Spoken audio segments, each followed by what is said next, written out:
ஐயோ பாஸ், நடந்து போனதெல்லாம் விட்டுருங்க. இப்ப கிரீடம் கிணத்துக்குள்ள இருக்கு. அந்த கிரீடத்தை எப்படி எடுக்கணும் சொல்லுங்க. கிரீடம் கிணத்துக்குள்ள தானே இருக்குது. அது நீங்களே போய் எடுத்துக்க வேண்டியதாடா. எதுக்குடா நாங்கள் 2 பேரும்? அதுல ஒரு சின்ன சிக்கல் இருக்கு பாஸ். அதானே பார்த்தேன். ஏய், என்னடா சிக்கல்? பேய் இருக்கான். ரைட் போடா பாஸ். நான் இல்ல, பேய் இருக்கு. ஏய், அந்த பேய் கால இடம் தனியாக சொல்லிட்டு டைம் ஆச்சு. ஏய், வாட போலாம். பாஸ் பாஸ்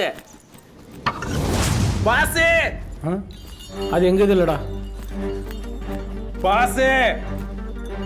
என்னடா எங்களை கொல்ல போறியா? இதுக்கு மேல ஒரு அடி எடுத்து வச்சிங்க, என்னையே நான் கொன்னுக்குருவேன். லூசு. அது கொலைலடா, தற்கொலை. ஆமா, நான் கொஞ்சம் லூசுத்தேன். கொஞ்சமா? நீங்க மட்டும் அந்த கிரீடத்தை எடுத்து தரலைன்னா எப்படியாவது எடுத்து கொடுத்துருக்க பாஸ். வாக்கும் கொடுத்துட்டேன், நாக்கும் கொடுத்துட்டேன்.